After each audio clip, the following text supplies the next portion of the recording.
You're listening to the Charles Aris podcast, Why A Players Change Jobs. In this episode, Aris Amplify President Kim Shapiro is joined by Charles Aris Executive Search Senior Associate Practice Leader Kacey Toews to unpack the 4 core reasons top performers decide to make a move. Together, they'll explore how company alignment, leadership, job scope, and long-term opportunity influence career decisions. They'll also break down how these factors shift across career stages, why money alone is rarely the driver, and what leaders can do to retain their best talent before they start looking elsewhere. Let's dive in. Well, hello, everyone, and welcome back to the Charles Aris podcast. I am Kim Shapiro, President Aris Amplify. That is our contingent sister company of Charles Aris, specializing in contingent roles under 200K. And I've got Kacey with me here today, and we are going to, and of course, Kacey, I'm going to let you introduce yourself as well, but we are here to discuss why A players change jobs today. So I think it'll be a great conversation. But Kacey, if you will introduce yourself as well, please. Yeah, absolutely. Thanks so much, Kim. So my name is Kacey Toews. I'm a Senior Associate Practice Leader on the retained side at Charles Aris Executive Search and work within our agriculture and food practice. Well, thanks so much for joining. I am so excited about this conversation. I think it's it's definitely relevant to my own personal career. I don't think there's anyone on the planet who can't say they have some experience in what we're about to talk about. So why A players change jobs. So Charles Aris put out a phenomenal white paper of sorts, just discussing in detail the 4 reasons that A players change jobs. And feel free to reach out to either one of us if you'd like a copy of that. We'd love to share it.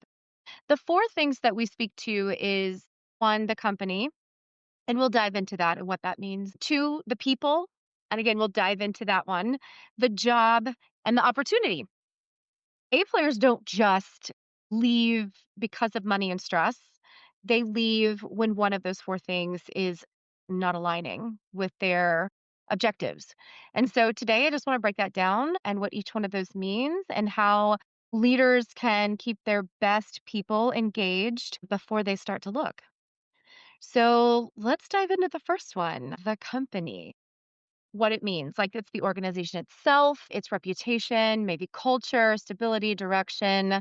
What would you like to? Let's just kick that off and just talk organically about what that could possibly mean on why an A player would leave due to the company. Yeah, I think there are a myriad of reasons why someone may leave due to a company. I know we specifically at Charles Aris Executive Search reach out to people who are not looking. So I think part of our job is really being able to tell that compelling story and drawing people in. And so it's always interesting to kind of hear at what point of that story really does like resonate with people and brings them in. And with the economy the way it is right now, there are definitely certain sectors that are doing better than the other. So I think that can play a factor in it as well, depending on what's going on in the economy. I think so too. I think there's a fun little quote. It says, when the company loses its compass, A players find a new map. And I love that because it can come down to what's happening in the economy and how is that industry or that organization being impacted by that. So it could be something like that. But I also think there's something to be said for the mission of the individual. Like maybe it just doesn't align with their values. The organization doesn't align with their values. I think that can be a driving force. Or there's just a lack of innovation. If you've got an A player, high probability that these guys are hard drivers. They have a career trajectory in mind for themselves. And if they don't think that they're going to get there, like if that company, maybe their growth trajectory is just not as aligned with their career, they're going to go somewhere else. They're going to figure out, okay, this isn't working for me, even if the people are amazing. And maybe the job itself they love, but if the organization isn't growing and they don't see it aligning with their growth, again, I don't want to use the word trajectory again, but their growth trajectory, then they may feel like they have no choice but to look elsewhere. Have you ever experienced that in your own personal career? Yeah, I have. And I think it was kind of one of those things where you look at where the company is and you don't necessarily see where things are going to grow maybe at the pace that you think that they should. And Mhm. there is definitely a different direction at the top than maybe where you feel like things should go. So yes, I've definitely seen that. And I'd say that's a really common theme when talking to candidates and just hearing maybe why they would listen to a different opportunity where, like you had said, the overall growth objective or values just don't align with where they would like to go in their career. Yeah, I agree. I think I have the same sentiment when I'm talking to candidates. I would say that is probably one of, we like to say, and we're going to get to people that, people don't leave their job, they leave their manager or, whatever that case may be. When I'm talking to people, I really don't hear the horror stories as much anymore. It's more around they just have a different growth objective and that organization isn't going to get them there. Or maybe they've got, senior leadership and there isn't going to be due to that growth not aligning, there just isn't going to be the opportunity. But Mhm. they love the company. Or they even love their job. It's just not going to get it where they want to be. Well, then let's jump to the next one, which is the people. So that could be leadership. That could be your the team dynamic, your peers. But we hear this one a lot. I just mentioned it: poor leadership or lack of mentorship, toxic or complacent coworkers. I have a plethora of examples of organizations where they have kept a high performing individual who unfortunately was a toxic personality and just not good for the team. But because maybe they were really good at their job, they would tolerate the behavior. And I think that drives a lot of A players out of an organization, tolerating that type of behavior. Or they just stop feeling inspired or respected by the people around them. The quote on this one is A players don't work for titles, they work for leaders who bring out their best. So, Yep. yeah, so I'd love to hear your own personal experiences around that one. Yeah, absolutely. And I don't think the people of the four reasons, I don't think it gets enough credit. Yeah. Because when you think about it, like the people aspect can really shape, the company, the opportunity, and the job. Yeah. So it really is a major driver. And I don't think it's something that we think about as much. But I will say, I'm in obviously the agriculture sector, and it is a, small world. Everybody knows everybody, even in the, different sectors. So I see a lot of folks. I'm kind of working specifically in the crop protection space. Still cover all the other sectors in ag, but specifically more so the crop protection sector. And I've talked to so many candidates who have followed managers to different roles, and sometimes they're even risky companies. They may be startups, but I really do think that people aspect, working for someone who actually cares, who mentors you, who invests in your development, that is really important. Yeah, I agree with that 100%. But I do think there is something to be said for organizations that will tolerate individuals that maybe they shouldn't, right? Yeah. You know, we I can't tell you how many times I've seen an organization support a leader that has a very high turn underneath them. We work with these individuals just with what we do every single day. And, we'll come into an organization where they've had, four, five, six individuals on one team exit just due to leadership challenges. But they're not making those changes at the leadership level. They're just continuing to tolerate the turn at the levels underneath them, the ones that they support. And I just think that's a huge miss. Yeah. Yeah. That can really tarnish a reputation and a Very culture quickly. very, very quickly. Very And that's quickly. hard to rebound too. It's hard to bring somebody in after that to kind of clean up the mess. Absolutely. Well, then that leads us to the job. And I know we both hear a lot about this one, but just the day-to-day work itself, the scope, the challenge, the autonomy, and why A players leave in that perspective would be, the role becomes repetitive or stagnant. They're bored. They need to be challenged and they're not being challenged. They're overworked or they're underutilized. You hear this one a lot lately. Their creativity or their judgment just isn't trusted. And the quote for this one is when a job stops stretching an A player, it starts shrinking them. And I can definitely tell you throughout the course of my career, I would think this is the one that if I chose to leave an organization, hope I'm considered an A player. But if I chose to leave an organization more times than not, it was just due to that. It's like I needed more challenge. I needed to be, at the end of the day, like if you are an A player, you're always looking for what's next. How do I grow? How do I continue to be creative? How do I continue to add value? And when you feel that stopping and then it becomes more stagnant, that is when you start to think, okay, that it's time. I think you hit the nail on the head there. I mean, I think if an A player was truly an A player, they do not like to be stagnant. They're always looking for what impact they can make, increase their exposure. I think that's really important. And I think it's important for organizations to recognize when their A player is asking for more and, try and do anything in their power to give them more in, I would say, an empowering way, not just busy work way, if that makes Right. sense. It does, absolutely. And then trusting. You see this, and we hear this in our business all the time, replacing new individuals. And I think there is a little bit of a misnomer where you place a player who understands the industry, they understand the job, but they're going to walk in on day one and know everything they should know. And they're not, right? There's still a level, there is still a 6 month kind of run rate or runway to really learn, know, and feel super solid in that role.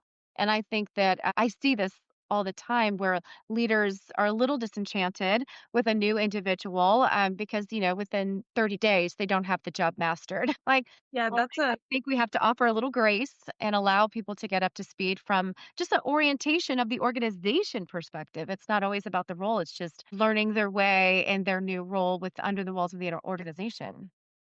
that's a great point. I wonder how many times we've heard in different, kickoff client calls, we need them to hit the ground running.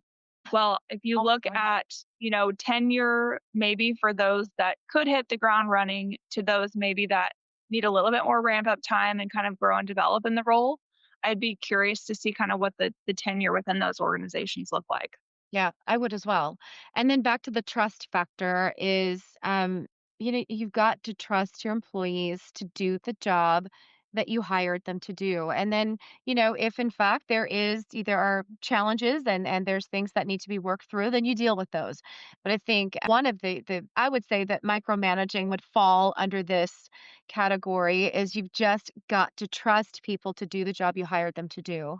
And that if you don't, and there's a little trepidation around that, I think that is an opportunity to really look at yourself and figure out what am I afraid of specifically here? I think there just has to be trust and then deal with it if something, if it doesn't work out. So that leads us to the opportunity, growth, obviously, advancement, future potential. And A players lead when there is no clear career path. We talked about this earlier. The challenges, kind of like along the earlier one, that there's just no clear path and no new challenge in front of them. Obviously, compensation. I mean, we really should dive into this one um, on this conversation for sure. It does mention recognition, and I do think that recognition is key, and I do think it's important. But I'd love your perspective on that one. If you think that that is the real reason that people are looking because they're not being recognized. I don't know. I think I could argue both sides of that one. And then another company just offers a platform for greater impact. And so they listen and then, they take another opportunity. But the quote on this one is A players stay where their future feels bigger than their past. And I love that. Yeah, opportunity is a big one to unpack because compensation as a whole could be another, conversation in itself.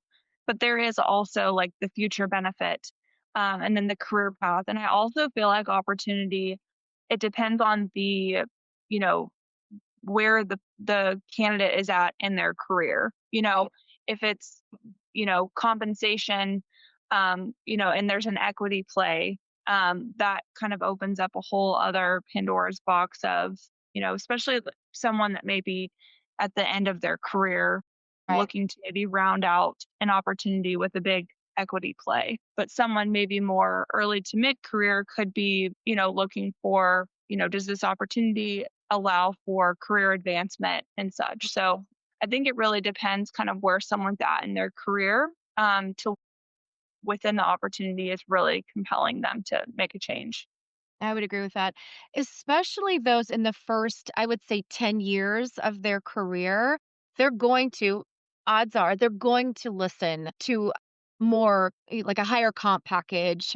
They may not quite yet be at that equity component, but they're definitely looking to increase their earning potential, right? And so, and especially for me in roles under 200K, which is oftentimes individuals in that, 10-year span, 10, sometimes 15-year span of their career, those guys they're looking to increase their earning, their total package, right? And they're going to listen. I think compensation has started to level out a lot. I hate to say a lot better, but like 3 years ago, 4 years ago, organizations were not keeping up with what the market was delivering. And so you had companies that had been at a certain rate or a certain range for specific roles for 5+ years, and they had not increased those. And so this was back in the time of the great resignation, right? So we had so many people leaving roles to go to new roles so that they could increase their earnings. And it took a long time, I think, for companies to realize, oh, we better start studying this. We better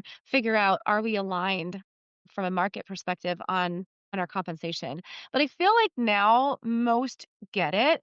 Doesn't mean they've necessarily aligned themselves in the market, but at least they know, like they're paying attention to it. So, what would you say on that?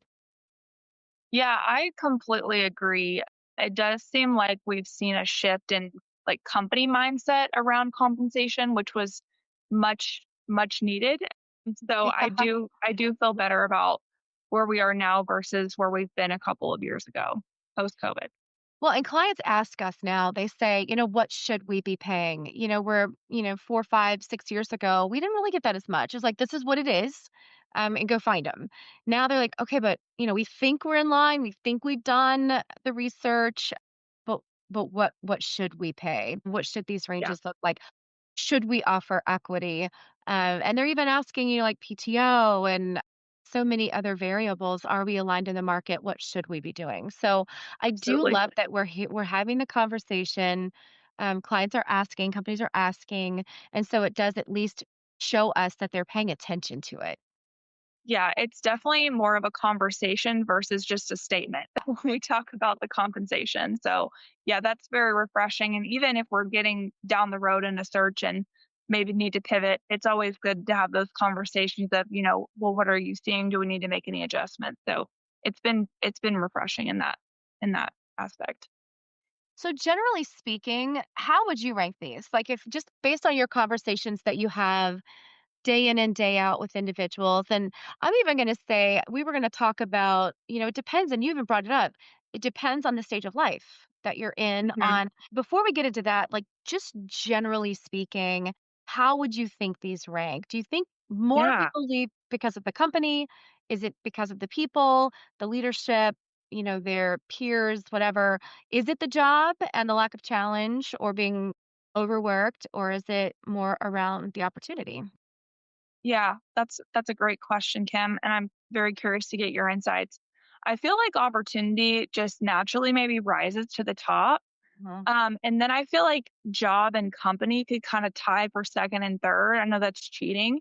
And then I do feel like people almost comes in last, and I don't know if these should be ranked because everybody is personally different, but that's kind of what I feel like I see the most is that opportunity definitely coming in first.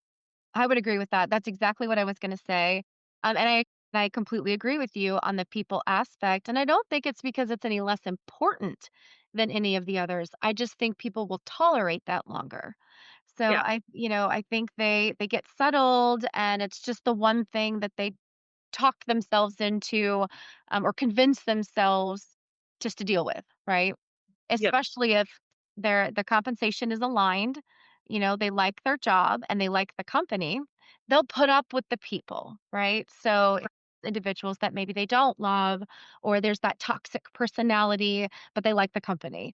There's that toxic personality, but they like their job, right? However, I've seen, with the people, they love everyone in the organization, but the opportunity just isn't aligned with what they want, and that is definitely the number one reason I think people start to seek uh, Absolutely. new opportunities. Um, I kind of gonna put people and company like at the same, level. I Hmm. think it really is the job and the opportunity. Yep, absolutely. So how do you think now let's talk about the ranking sort of depending on where someone is in their life. So if you've got somebody that's in the um, first 10 years of their career versus somebody that's maybe, in the last 10, 15 years of their career, how do you think it shifts? Yeah, I do think opportunity, but for different reasons maybe. I Uh-huh. do think, like you had shared earlier, that up to 10, maybe 15 years, they really are looking at the compensation Mhm. aspect of it, just trying to up their salary. Most of those people are probably raising young families at that point, maybe even starting to help take care of parents as well. So I do think that compensation, that salary, upgrading that is still very important, at least.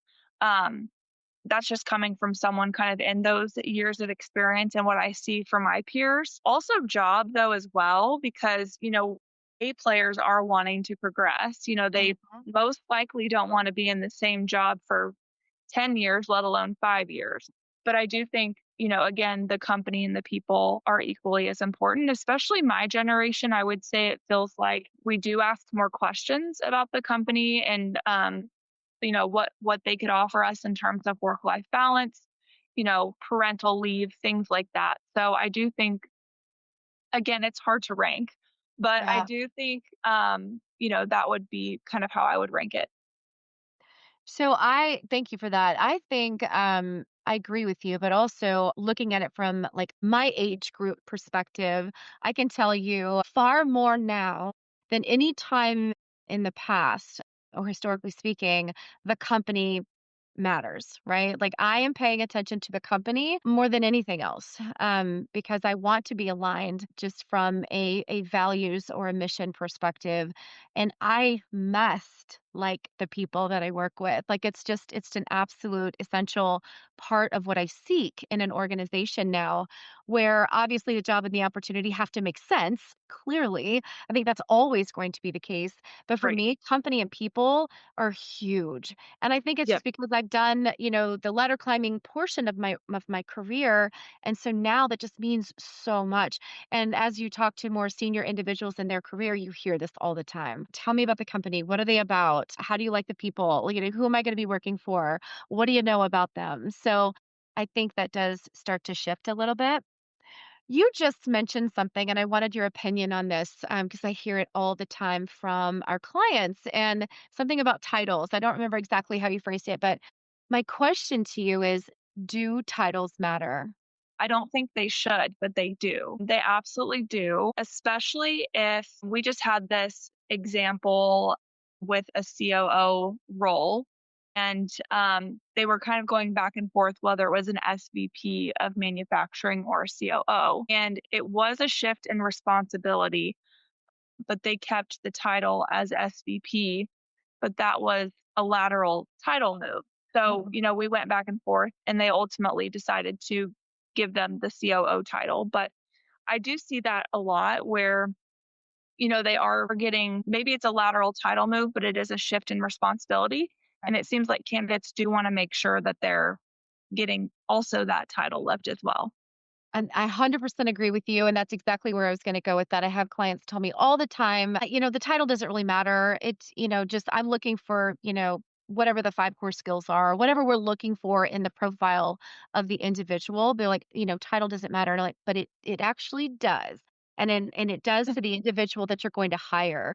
And I always encourage people to title up so that if you're looking for a specific profile or individual, give them the opportunity to have a stronger title in this move. Even if it is technically lateral, you want to be able to give them an opportunity. That number one, you're going to open the door to more individuals who are interested and open to hearing about the role as well. People are always looking how to improve my resume, how do I improve my market value, and those titles do matter. Work-life balance. So we really didn't talk about that. I kind of like just blew right through all of these categories and like we didn't even talk about work-life balance. What does that really mean? And does it mean different things to different people in phases of their life? I think when we are talking to candidates for specific roles, I think travel is kind of the number one component of Mhm. the work life balance that we really talk about. I think for the roles and clients we work with, they're a lot of times transformational, like hard driving, making Mhm. change type roles. So I think kind of the hard work, the 40 plus hour weeks sometimes are implied, but I do feel like travel is kind of one of those like, is it manageable or not questions that come up a lot with candidates and something that's we're always discussing, especially sales and marketing roles, which we do quite a bit of. And even some of the, more C suite executive leadership type roles, they want to make sure that they can manage that from a family perspective. Yeah, that makes sense. I think work life balance means different things to different generations too. And I think there's a little bit of a misnomer, especially with boomers and maybe even Gen X, which is my generation. I think sometimes when you hear I'm looking for work life balance, that can translate into, oh, I don't want to work, which is Mhm. 100% not true, right? But it's just this ingrained, if you don't want blood, sweat, and tears and a sell your soul, type role, then you don't want to work hard. And of Yep. course, that's not what that means, right? Work life balance just means no, I want to give everything I have to the job, right? But then I also would like to, I don't know, raise kids and, have some semblance of a life outside of the office. But I do think it means different things to different generations. And I think we're still struggling a little bit to um, get those things to align. We've been having these generational conversations within the walls of the organizations like for a long time. Like when I first started my career in like the mid 90s, nobody was talking about this ever. It's just Yeah, I agree. our job was to mesh into the world that we were joining, period. Didn't matter what our generation was like, you just figure it out, right? Baptism by fire, figure it out. But now we're really starting to evaluate and pay really close attention to the things that motivate and drive the different generations, which I think is really cool. I love that we're having these conversations because we are very different and our Yeah. expectations are very different. Yeah, I agree. And I feel like too, at least our organization, we have definitely invested in tools to Hmm. help just understand each other better, not only generationally, but just in general, how our personalities are made up. And I think that is key as well to Hmm. being able to mesh those generations. It's just, break it down, doesn't matter age, but just being able to understand each other as people and how we tick. And then you can kind of start weaving in some of that generational bias, I guess, Yeah. or Yeah. um, all of that in. I think, we can use the word bias, but I kind of like if I, especially if I use my own generation and the quote unquote bias that is attached to us, it's so spot on. I mean, it's not even hardly wrong. So I kind of feel like, and then I look at my parents and they're boomers, and then I look at kind of like how they describe their generation and their personality as a collective, of course. I mean, obviously there's outliers and there's some that are going to fall within it and that are going to make sense around those descriptions, and then others that won't. But I do think just having those bullet points around the personality types, it does help. And it does bring awareness to those differences. And I actually am a big proponent of studying generations in the workplace because I think it really does I help. completely agree. Absolutely. So I was trying to think, oh, there was one last thing that I wanted to kind of get into. And I feel like every podcast we do, we go down this road, but I just, it's something that we deal with really, honestly, Casey, on every single call. And that is the hybrid versus in office versus remote um, work offerings. And it really is every single call that we take or intake call where we have to talk through this, especially those that are fully in office. And they have, pretty tight parameters around what they're seeking in an individual. And then, of course, we have to share with them. Just know that your candidate pool that we're going to be recruiting within, it shrinks significantly if you're fully in office. And well, that's fine.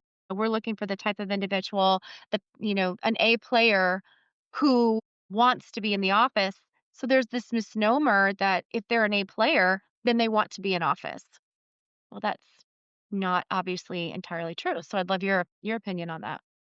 Yeah, that is 100% spot on. And I think just client wide, we see a variety of different, hybrid, remote, and office situations. And kind of, it's interesting to always hear how tight those certain parameters are.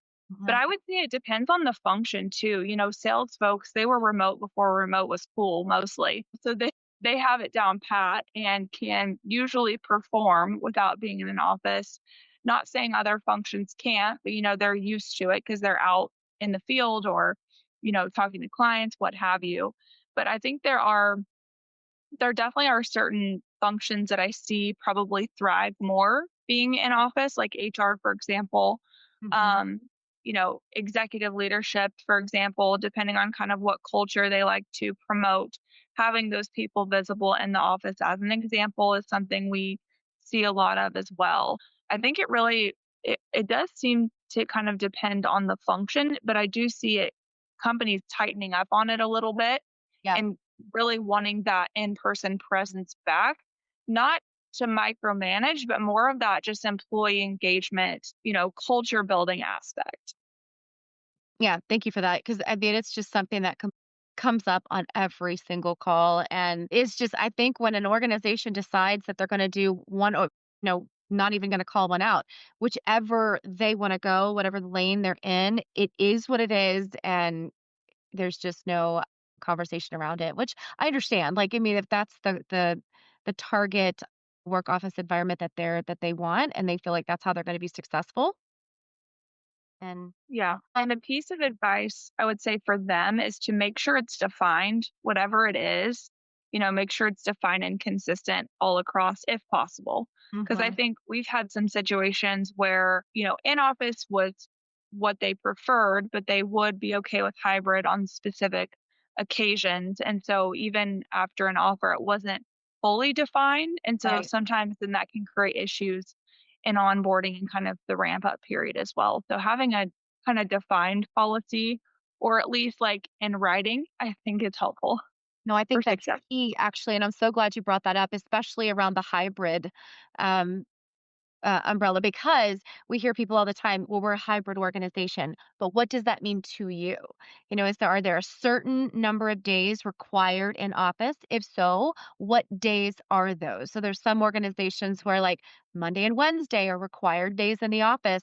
So if you're going to say hybrid, it's very important through the interview process to make sure you're discussing what hybrid means to you, what are the required number of days in the office, and if there are specific days required.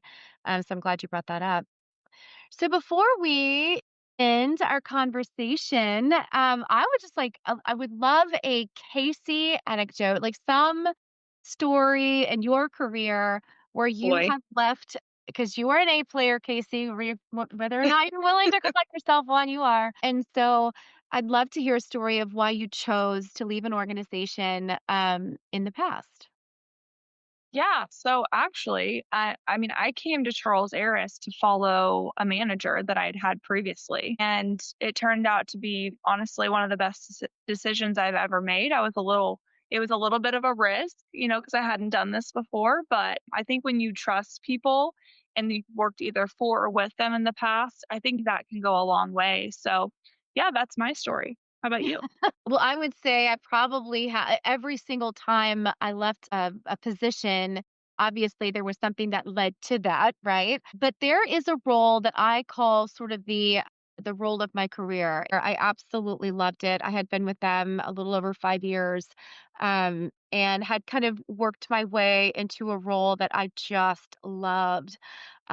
But the company just was not aligned with what I needed in this next phase of my career, and so I chose to leave it. I mean, literally the job of my career. Absolutely loved it. The role was perfect for me. I loved the people, but the company just was not aligned with my mission. And so I Yep. made the decision, even though it was just absolutely and never did I ever go to work and feel like, oh, it's a Monday, I gotta go to work. I never felt that. And yet I still decided I had to make the tough decision to shift just because the Yeah. company wasn't aligned. Well, Happened. kudos to you for recognizing that because I think sometimes we either can't recognize it or we ignore it. Like back to Yeah. your comment on the people aspect. So kudos to you for being able to recognize that. Oh, thank you for that. I appreciate it. And on that note, thanks for having this quick conversation just around why A players leave jobs. Obviously, I think if we spoke longer, we'd come up with 5,000 other reasons. But I think ultimately they all kind of fall underneath one of these four categories. Thanks so much, everybody. Thanks, Casey. Thank you. Thanks for tuning in to the Charles Aris podcast. For more insights and resources, visit us at www.charlesaris.com. We'll see you next time.